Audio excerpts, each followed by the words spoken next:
El Día Internacional de los Trabajadores, o 1 de Mayo, es quizás la fecha más importante del movimiento obrero internacional.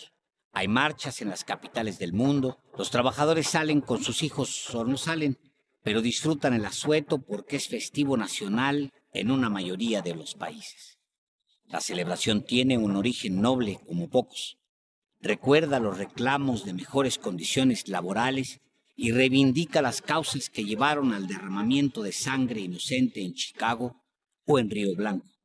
Producto de una mayor conciencia social y política, los sindicatos se fortalecieron por todo el mundo a finales del siglo XIX para defender derechos e intereses comunes.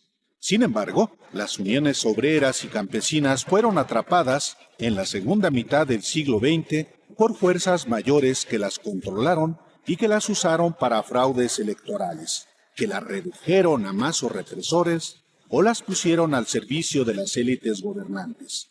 Y los líderes sindicales vendieron a las oligarquías a cambio de prebendas y privilegios, demandas históricas de la clase trabajadora. Este proceso de descomposición no fue exclusivo del mundo capitalista. Se extendió por las naciones socialistas y se volvió un hongo negro que corrompió todo. En México, los sindicatos fueron transformados en herramienta de la clase gobernante, una bufonada de gran teatralidad, liderada por corruptos y violentos que traicionaron a los obreros y le dieron la espalda a causas justas. Y en la era del PRI, el sindicalismo terminó en una vergonzosa rutina de desfiles y elecciones. El escenario no cambió en el año 2000 con la llegada a la presidencia de una fuerza abiertamente de derecha, el Partido Acción Nacional. Líderes acusados de corruptos como Carlos Romero Deschamps y Elba Ester Gordillo encontraron una nueva primavera con el PAN, un nuevo ambiente propicio para mantener el engaño de la representación obrera. Ambos fueron aliados de Vicente Fox y de Felipe Calderón, y como signo de los tiempos, el líder de los trabajadores del Seguro Social, Valdemar Gutiérrez, se hizo diputado federal de un partido aliado de los círculos empresariales. Elba Ester Gordillo participaría, desde el poderoso sindicato de maestros, en el fraude electoral del 2006, y no solo generaría alianzas políticas con la derecha, sino que impulsaría una candidatura de cáscara de huevo, la de Roberto Campa Cifrián, para intentar al menos robarse votos del ala progresista del electorado y afectar, en su idea, a Andrés Manuel López Obrador. El caso de Romero Deschamps es igualmente patético. Murió sin dar cuenta de desvíos multimillonarios en el sindicato petrolero. Y Valdemar Gutiérrez, lo mismo. Fue acusado de desviar 348 millones de pesos de los trabajadores y falleció sin pisar la cárcel, aunque será recordado como el líder charro icónico del sindicalismo del PRIAN. La propia conmemoración del 1 de Mayo, que por décadas convocó a desfiles de los sindicatos oficialistas en el Zócalo frente al presidente de la República, se diluyó en el periodo neoliberal, del sometimiento de Carlos Salinas al desdén de Ernesto Zedillo y al desprecio abierto de Fox y Calderón. Fox se encerró el 1 de Mayo con la cúpula del sindicalismo en el Auditorio Nacional y Calderón sepultó la conmemoración sin siquiera una reunión. Javier Lozano, el secretario del Trabajo sometido toda su vida a los intereses patronales, decretó: el esquema está agotado. Y Enrique Peña Nieto solo mantuvo la misma conducta. Los sindicatos obreros y campesinos en México han sido una herramienta de manipulación, aunque tuvieran un pasado de gloria. Aparentaron preocupación por los desprotegidos al tiempo que sirvieron de muro para defender los intereses de las élites en el poder. Este esquema de cooptación y aparente libertad sirvió durante gran parte del siglo XX y los inicios del siglo XXI para mantener lo que Mario Vargas Llosa llamó la dictadura perfecta. El escritor se volvería un activo de las derechas, pero tenía razón. La mayor herramienta de control del PRI fue camuflarse de izquierda, ejercer un control férreo sobre las fuerzas sociales y entre ellas por supuesto, los sindicatos y al mismo tiempo actuar como una dictadura. La causa obrera ha sido utilizada en México y en todo el mundo por la derecha y por la izquierda para beneficio de las élites.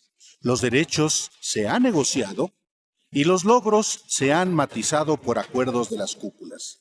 Líderes de los trabajadores se han sostenido en el tiempo, pero ha sido por su rechazo a la corrupción. Por eso, la figura podrida de Fidel Velázquez rueda al barranco de la historia, mientras que otros personajes más dignos emergen del abandono oficial con rostros vigorosos. El mejor ejemplo del sindicalismo al servicio de los patrones es la política de contención salarial que se impuso en México durante más de 40 años.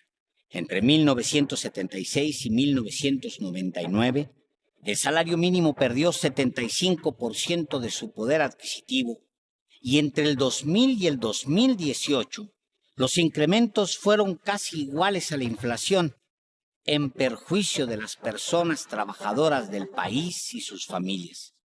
A partir de 2019, el primer año del gobierno de Andrés Manuel López Obrador, se incrementó sucesivamente el salario mínimo entre 16.2% y 22% cada año, con una recuperación del poder adquisitivo acumulado de 110% entre 2018 y 2020. Muchos intelectuales, periodistas y académicos deshonestos hicieron de lado figuras de defensores de causas sociales y laborales, al tiempo que ayudaron a dar vigor a la figura de los líderes llanos.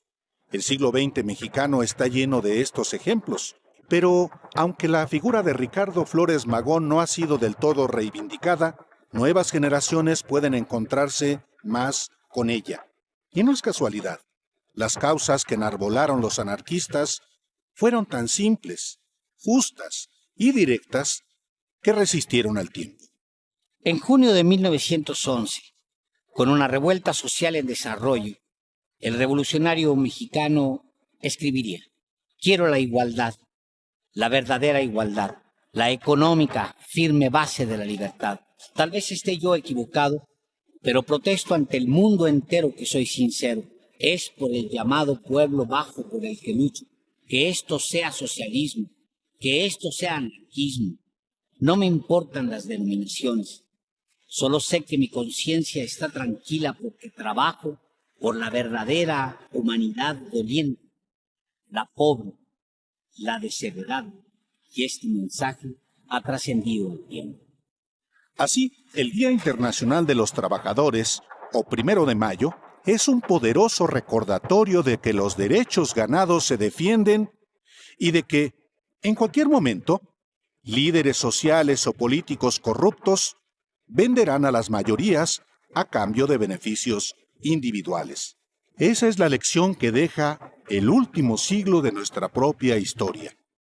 Y las lecciones de la historia pueden borrarse en el tiempo si no se les honra, si no se les recuerda.